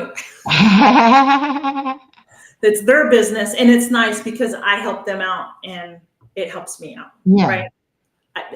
Echo, even if I did, I honestly don't right now. Like, there's no way I could do that. I'm overwhelmed with stuff right now. And I'm finally I'm taking a breath, and I've been taking a break from some things too, believe it or not, and kind of working at my own pace on things. Yeah. It's real easy to get overwhelmed and burned out. Thanks, and Jen. It's also from the people that I talk to, the channels that I talk to, it's like they question, is it worth the time and effort that they're putting into it for what they're getting out of it? And what I try to, tell them is that, if you don't enjoy doing the videos, Right. doing the live streams, Right. it doesn't matter how many subscribers or how many hours you have, or if you're monetized or if you're not monetized. Right. You're not going to do the best that you could do if it's not something Exactly. you're enjoying and you want to do Right. it. I enjoy making the videos. I love getting up on lives and getting connected. But between what I was working on with my event, it stopped now. So the farmer's market, I was doing that every Saturday morning. So that required baking. I take orders for certain things. Excuse me. And there were collaborations, and I was really overwhelmed. And I knew right then and there that I needed to step back from a lot of different things. First thing, the market ended. So I'm happy that's one thing off my list that I don't have to worry about every Saturday morning to get up and go bake. You know what I mean? Right. So that's done. My event is over with, and I'm so very thankful. I was so blessed. And then third, I have my Instapot collaboration that I did. That is over with. But I still have, I'm just going to show you. I'm going to be real here. I have all these mailings that I haven't even addressed that I need to get in the mail, and thank you cards and seeds and stuff. So taking on this collaboration, because I did it last year and I know like it was a success. Tammy from Mountain Grandma, her one video, I think she even said that she got so many views. And it had to do with like the candied pecans and nuts and things that she did, got so many views. She's doing it again. So this collaboration is to help people use maybe the stuff that you've canned, whatever you bake. I try to do themes when I do my gifts from home. I try and do something with a theme, and that's how I gift things away. And I don't really have to go out and buy anything, although I just did for what I'm doing. I don't want to reveal that yet, but I had to purchase one thing, and hopefully I will be able to show you that in an upcoming video for gifts from the home. I have a couple of ideas. So I do have some openings if anybody wants to participate. Echo put my email in there. If you're already in the collaboration and would like to do another day, let me know. I'm going to take on, so we have 14 people. I'm going to make myself 15 and do Life in the Piedmont again. That way I know to give myself 2 days. So, and I know it's going to keep growing. Like the Instapot collaboration we did, I didn't expect it to go as much as it did. And that just shows that aside from my channel, it is growing, it is being established, and people are coming and watching. And I mean, it is a great way. Collaborations are a great way to grow your channel. Yeah. So, yeah. And I know that you're doing one, and I just don't think I could add, because it's not just this one. There's another one or two that I'm doing, and I'm like, I don't know if I can do any more. It's a lot for me. Yeah. Well, I've gotten myself into several now, but that's okay because I had such a good time doing the fall Good. fest. And they're a lot of fun. Yeah. If that's what you can like focus. So I just did Noodle November, that came out. So I've been in collaboration since September. Mm-hmm. You know, it seems the year round basically. So I'm kind of, and somebody brought up that I should do one, but I don't think I want to do one. It was a great idea, and I love the title of it that I came up with, but I don't think I have it in me. We'll see. It may be one of those collaborations where it's like everybody dropped their video on the same exact day. Oh, that would be neat. You know what I mean? So, Yeah. And that way there's nothing to, here's this day and that day, because it is around the holiday season. Mm-hmm. So aside from this, I may like, hey, who wants to be a part of this? Drop it. We're going to drop our video on a specific day. Yeah. And then be done with it just for fun. Yarn Works by Lydia. Her channel is called Life in the Piedmont. Let me see if I have her channel written down. I was going to say I can. I'll get it and drop it in the chat. Did she just come in? She's been here a few minutes, a little bit. What is her name? Yarn Works by Lydia? Yeah. Got it. Oops, that's the wrong page. No, I don't have her down. And then Susan over at the Hillbilly Chicken Ranch, are you doing that collaboration? The Thankful 50. Yeah. Yes, because Gail told me that she tagged me in it. So I started working on it, and I told Norma I'm going to tag her. So Norma started working on it, and then she didn't tag me. She must have thought she tagged me, but she didn't. But it's all right, because I already told Susan I was doing it, Okay. But it was I started on my list last night. Okay, there's her channel link, Lydia. I dropped Thank you. So, but as you know, Echo, I am working on my watch hours. You know that already. Yes. So I'm getting there, but I have to have it. My goal is to be done with all my hours, because it always takes like a week, for them. They're always running 5 days behind. Right. But last year during the holidays at Christmas time, I lost all those hours, 2,000 hours. So I am getting there. I need about 300 more hours to go to get to the first level of monetization. I'm getting there.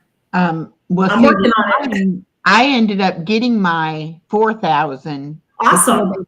But before they came out with the 500 and the 3,000, yeah, I had 4,000 watch hours. Oh, that's awesome. But I didn't have 1,000 subscribers. Right. So then I started working on getting subscribers. So then by the time I got the 500 subscribers, I could get the first monetization level. And then I tried to get to the 1,000. So once I got to the 1,000, then my year was up. My hours that started falling off. So then I had to get my 4,000. But now I'm there. I've got the 4,000 and I've got the watch or the. So I have I have my subscribers. I just need that first level of monetization. And I don't think I'll have a problem reaching the next level once I get the 3K. No, I agree. I think when I get 3K, when I get my first level of monetization, and I'm going to have a celebration because I did hit my 1K, and my channel's grown organically. Like I haven't gone out and done any promoting in the sense of you pay for promotions, you're paying for subscribers. No, and I'm not going to. So everything that I'm doing, I'm really trying to do it on my own. And I've had help. Don't get me wrong. I've had a team of people helping me, and I appreciate all of that.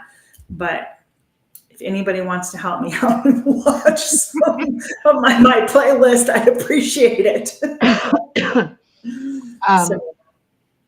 And I do return, and Echo knows. Echo's helped me, and I've gone over to hers, and I've watched hers as well. So just help each other out, and that's the way I like to support people too. Since I got my monetization, I was like, I need to pull back on that. But then I know a lot of people still need help. So I was like, I'll keep doing it, not so much for myself, but so that I'm helping somebody else. Exactly. So, but I'm also trying to, help other people that are interested too. So right, exactly. So that's kind of where I'm at. Hey, Prairie Living Dreams, you're still in here. Thanks for joining in. But that's kind of where I'm at too. I'll help. I've had some really great people helping me. So, hey, Jennifer Ocean Homestead, welcome in.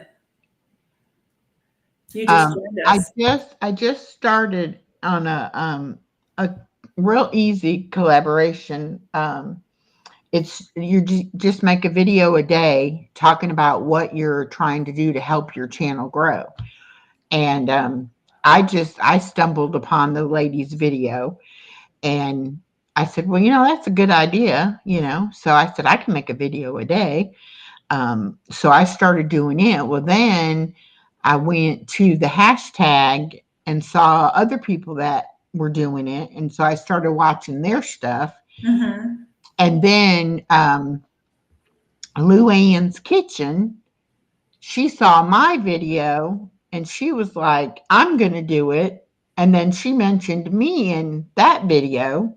So I said, well, you know what? They don't have a playlist anywhere. They just have, you can go on to the hashtag, search the Yeah. hashtag and do it. So I said, well, let me make a playlist and tag them all in the playlist, and put it out on my channel. So I did that. Well, then I go and I find out that there's a bunch more people that had like signed up with the lady to do it, but they're not putting out the videos. Okay. So I've been putting out the video, and now I put out the community post about it and the playlist for it. But I was putting out a video every day for the Every Bit Counts challenge in August with Jessica over at Three Rivers Homestead. Mm-hmm. And I did really well for like the first couple weeks. And then after that, because it was too much, like I didn't have time, because it's not just like, if I could just film from my phone and just upload it, but that's not the case. You have to get the title, you have to do a thumbnail. I mean, there's editing that's involved. And luckily with this one, you can do a short or you can do a video, either way. And so it is easy just to do, okay, I'm recording. Today's day 6. Okay. Whatever. Yeah. I mean, that's why I say it's very, very easy. And shorts will get you more subscribers. And yes, I have done that. If you pick up 100 subscribers, you might get one person who actually will come watch your videos and show up on your channel. So you have to get a lot of subscribers to really make that beneficial to your channel. But anyway, so I think I've just gotten bit by the collaboration bug. So anything I'm seeing, I'm like, oh yeah, I can do that. Yeah. And you will start pick and choosing, because you may find it becomes overwhelming for you. Yeah. Do you know what I mean? Yeah. So, So there's a Soaptober. Mountain Grandma's doing one with Yogi Hollow Farm. There's that one. There's the candy making one that she's doing as well. So, I mean, you can only do so much. But the candy making one, to me, can go hand in hand with mine, with the gifts from the same time. So I feel like if you can do one video for 2 different collaborations, then you might as well do it, in my personal opinion. You tag both of us. Right. And that's one reason why Norma and I made our collaboration so broad, anything to do with Christmas, because that way there are some videos that they could put like that. Right. Like I'm making cottage cheese fudge. Okay, yeah. For collaboration. And then I said, well, I'm going to try to make cottage cheese truffles for Mountain Grandma's candy. Okay, yeah. You know what's so great? I don't know if I know Tammy's probably got me just so she's listening, because she does work. I have all my grandmother's old-fashioned candy recipes. So Grandma was a big one. She used to make, that was back in the day. That's a generation that candy was you made bunches of candy. You would take these platters to your holiday gatherings. You would give platters as gifts, and you don't have to, yes, it's candy, but it's homemade. You can freeze it and have it for later in the future, right? Hold it out if you're having guests coming over. But, it's better than the candy you go and buy in the grocery stores. Like, that's right. Because this is anything homemade anything homemade is better than store-bought anyway, Yes. because you don't have all the chemicals and preservatives. Correct. And you can decide what you put in it. Correct. And I'm doing the Cozy Fall Soup Challenge or So am collaboration. I. I have a video due this Friday. That's Okay, and so the 8th, on right? that one, it's like I'm coming up with my own recipe. I'm not using anybody's actual recipe because I want to add protein to it, Okay. make it a healthier with more protein. But like one of the things I found out when I was looking into stuff, you know, you buy shredded cheese in a package that has anti-clumping agents. Well, it's like this plastic stuff. I forget the name of it, but it's so unhealthy for you. Yeah. But if you buy the block of cheese and you shred it yourself, Mhm. you're not getting that. And I'm like, okay, see, this is where my journey with food is going. Right. It's not necessarily just about how does the food taste, but what is in the food and what can Correct. I eliminate that isn't healthy for my body, Well, or I what can can tell you, I add, you know. so I stopped. I mean, I'm not 100%, but I'm a pretty good 90%. That I don't buy like the yellow cheese, the block. I do white only because that's the way cheese is. Cheese is not yellow. That Right, is right.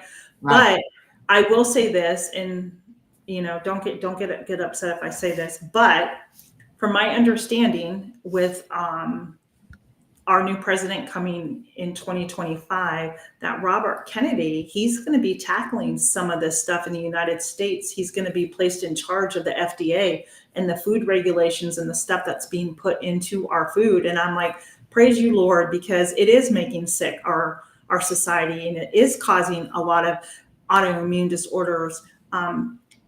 That is why big pharma makes so much money. Like you were saying, right? Like, okay, so you're a diabetic, right? Right. So what is the root cause of diabetes, and how does one get it? Is it a hereditary thing? Can it be prevented? Is the insulin that one takes in the injections? I don't think all that insulin is good for one body, because I think you get insulin belly, right? Because where's the insulin going? You're injecting all that into your. So I think that's a good thing if we can, really get to understand, have a better understanding, and because we're the only country that puts this stuff into our foods, which blows my mind. And Well, even when my daughter and her husband have traveled abroad, they came back and they're like, the food here tastes so different because it doesn't have all the chemicals and processed stuff. Everything is so um, freshly prepared, you know? well, and I want to go to France. Okay. Now, Yeah, one thing that I learned studying about France, they don't really have like huge refrigerators like we do. correct. They have ice boxes, little ice boxes, and they basically go every day and get their protein, That's get their right. vegetables, and they cook it fresh and they eat it. It's none of this freezing it forever before you use it, or making it and freezing that, or having it left over in the refrigerator for days, and who knows exactly temperature wise how healthy that is for you.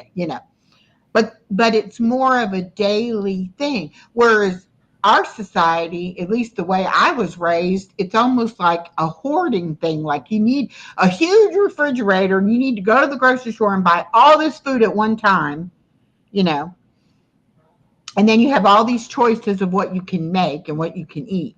Whereas, like with me now, I don't know from day to day what protein I want to eat. I Right. know I have to eat a lot of protein, Right. but I actually live right behind a grocery store.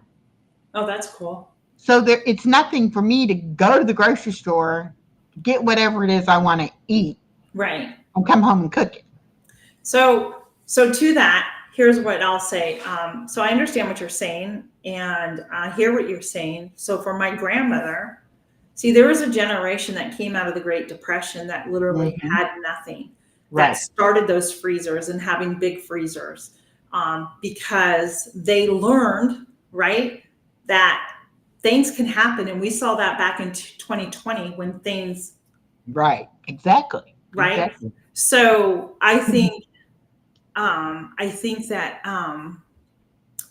so I don't know, you can call me a prepper. I don't know. All I know is that the way that I have my freezers at home stocked and my pantry from what I preserve, it has come in handy for many different reasons. And that's because we never know if there's a job loss, whatever can happen. And I think 2020 taught people that you can't take everything for granted either. Do you know what I mean?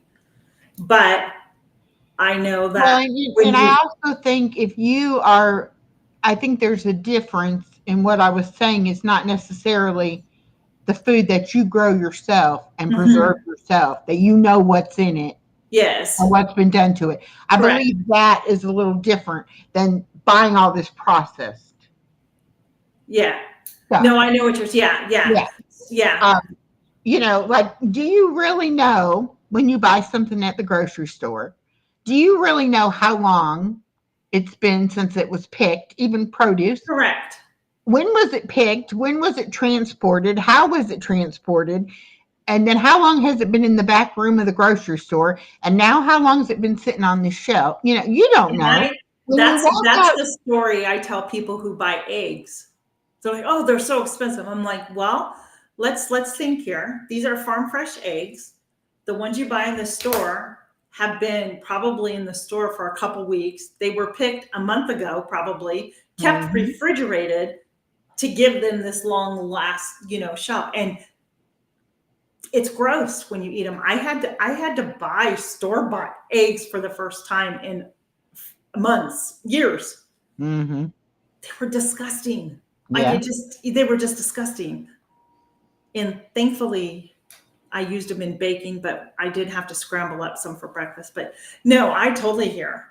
Even like the tomatoes and stuff. I have a lot of canning to do, and I just haven't done it.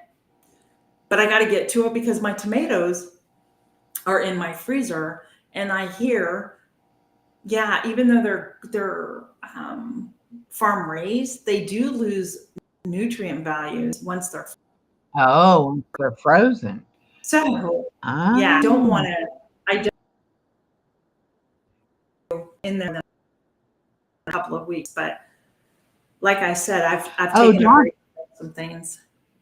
Dawn Hmm? brings up a good point. She said that some cheese is yellow from the carotene in the grass that the cows eat. At least that's what I learned from our local farm. It's more That's good. white in the winter when they eat more grain. I don't know. Okay, so Now, that's when good I to had know. Gail and I had a conversation about what was healthier, a white cheese or a yellow cheese, and it even that and even in like cheddar cheese was a sharp cheese healthier than a mild cheese. And what I researched and learned was that the only thing that makes the difference is the flavor. The sharp cheese is aged longer, and Correct. so it has more of a stronger flavor because it was left to age longer. But that, like, when your fat content and all of that, you know it's really a toss up if it's better for this kind or that kind. And I think it's a personal preference too, what you like. But why are there so many types of cheese and yet we will buy the processed And I did it for years. Like, I mean, product, yeah. you So know? what's funny is that one of the Amish stores that I go to in Pennsylvania, they sell, and if any of your farms, you may find these in your farms. I know Azure Standard carries it as well. It's a raw cheddar cheese in the block, Oh, and that is better for you because it's not pasteurized. To the one once you hit 160 is your items that are pasteurized, and it is depletes all the good probiotics and that you need in your stomach. That's why drinking the raw raw milk is better for you. Some may disagree with that, and that's okay. These are things that I have learned over my course and my journey, right? And Right. I know that I can drink a raw A2 milk because it's better in my gut than I can a regular like dairy that I go into the grocery store and buy. I can't drink that milk anymore. And that's for, Lyme disease that I had and thyroid issues and that. But if you can find a raw cheese, you will have a great experience with eating cheese. It's so much different. You get the real flavors, I think, too, because it's not over pasteurized as well. So Right. that's my thought, and to me, that's just a cleaner way that I can bring cheese into the home for, my husband and my son. And that, now, mind you, my son went to the store and he comes home with the block of cheese, that's yellow sharp cheddar cheese. Well, yes, I'm going to use it. I'm not going to let it go to waste, but Right. I Right. mean, we can pick apart everything that we eat if you really get technical to Well, it. and I think whereas before I just um, can't. food was just Food. food, tasted good, food. Yeah. Now it's like I want to know what Right. food is better for this condition than a Right. medication is Yeah. for that condition. Right. Because I was the kind of person who, when the doctor said, or when I said to the doctor, I have these symptoms, and they said, okay, it's this, and here's medication for that. I was like, okay, add another pill to the daily pills, Right. and never questioned, well, what about this that I'm taking already? Or what about, I actually had medication that I was taking pills together that were counteracting each other. That one I should have been taking at night and one I should have been taking in the morning. Gotcha. I had pills that I should have been taking on an empty stomach by themselves, and pills that I should have taken with food, Mm-hmm. certain pills that could be combined and taken at the same time, certain pills that, if I had ever taken my medication as it was supposed to be, I would have been walking around all day with a timer with the medicine, oh my gosh, okay, my stomach's empty. I need to take this one. Now I can wait 30 minutes. I can take this one. No, I would take a handful in the morning, a handful at lunch, and a handful Right. at dinner, So I'm laughing not at you because I can relate. So when I got diagnosed, I now have like chronic Lyme disease and it flares up. But when I first got diagnosed, I also had a co-infection and it caused problems with the way my blood coagulated. So aside from antibiotics that they put you on for Lyme, which, is important, I was on a lot of supplements, like very strong, high supplements, through my doctor, who's a functional doctor. And there was a time where I was taking like 40 pills a day. Okay. Wow. And I had my pill box and at work, I was at school. I had to take them because they were for all these different things. Mm-hmm. And I'd be sitting there and the kids, and I'm like hiding, trying to pop these pills because what are the kids going to think? Like, Mrs., so-and-so is taking pills in class. You don't know.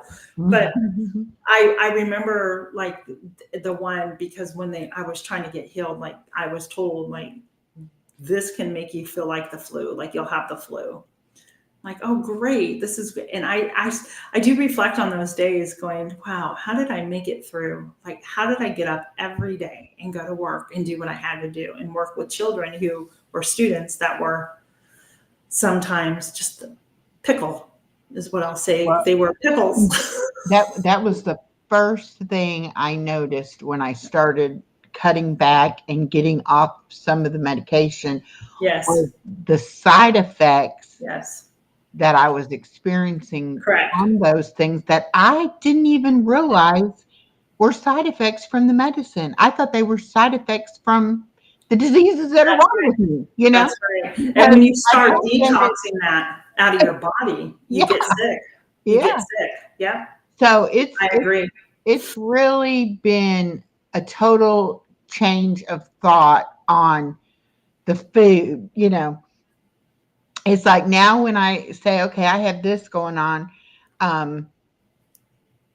is there a food I can eat, or is there something other than a pill or a shot? Whereas Correct. before, I never questioned my doctor about anything. Whatever they said, okay, no problem, let's do it.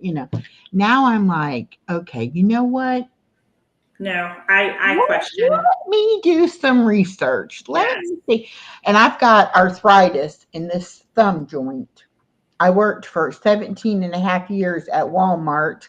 And Okay. most of that, I worked in the cash office counting money. Okay. And so it's that repetitive motion. And I'm right-handed.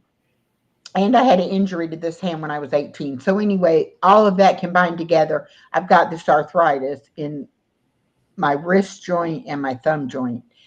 And so it's painful, and I can't do certain things with it. And also the other day I was like, I'm going to get some of that stuff they sell that helps your joints. Can't remember the name of it. Glutamine or glycomine or something. Anyway, Yeah. I said, I'll just get some of that because I don't even take aspirin or Tylenol or ibuprofen or anything like that since I had my sleeve surgery. So Yes. anyway, I said, well, you know what? Before you take it, though, you better look it up, make sure it's safe. It raises your blood sugar. Interesting. It also changes the way your body handles the insulin. Oh, wow. And it will do kidney damage. And I'm like borderline with kidney problems. I don't Okay. have Yeah. them yet, but I'm like, I don't need to add anything that's hard on my kidneys. Right. Right. But here I am trying to get off the insulin, trying to get my blood sugars under control. And I was going to pop a pill for a joint pain that was going to raise my blood sugar and hurt my kidneys. That's not good. That's not good. Before, I would have just took it. I wouldn't have questioned it. I would have said, this is what they make it for. Great. Right. Right. There's a book Tammy Mountain Grandma told me about, and it lists all the interactions with medication. So I'm not on really the medications, but I did buy it because I think it's an important book to have in the house. Yeah. Well, I definitely have a lot to study up on. And that's how I found out that I was taking all that medication wrong, because I looked up every single pill I was on. Yes. To see, because obviously it's not the pharmacist's job to tell you, they tell you when to take it, but I don't think they make it like, Right. it's not going to be effective if you don't take it this way. You don't realize that you're spending the money to buy the medication and then you're not getting the benefits from it because of the way that you're taking it. Correct. Correct. But I've had a really great time. We have church group tonight. I'm not going to do my regular live this afternoon because everybody's been here. Okay. But I do need to go sweep my floors and wash them. Okay. All right. Well, I've been procrastinating, guys, all week, and it's Wednesday, and I'm like, I gotta go do that. I always try to go for an hour, and I always end up going longer. But I love having a good conversation. So yeah, I do too. It was a quick 2 hours. I'm sorry. I want to know more, but I can't. We got to go. So another day. Thank you so much for coming. Thanks, I so enjoyed it. I really appreciate it, and it was nice meeting so many new friends. I've written down their names, so I will go out. And if you've already gone over to my channel and hit subscribe, thank you so much. Yeah, I got a couple of new subscribers, so thank you. Yeah, and look for me. I'm gonna go one by one, maybe one a week to get to, maybe 1 or 2 a week. That's what I can do. However you have to do it. Exactly. So thanks again, everybody. Thanks, Echo. That was fun. No Have problem. a blessed day, everyone. We'll see you on the next one. I don't know how to, if you can kick yourself, because I don't know how to do it. Yeah, I will. We'll see you. But I do think I know how to end it. I'm just going to close it. I do. Okay. Bye. All right. Bye, everyone. I'll figure this restream out eventually.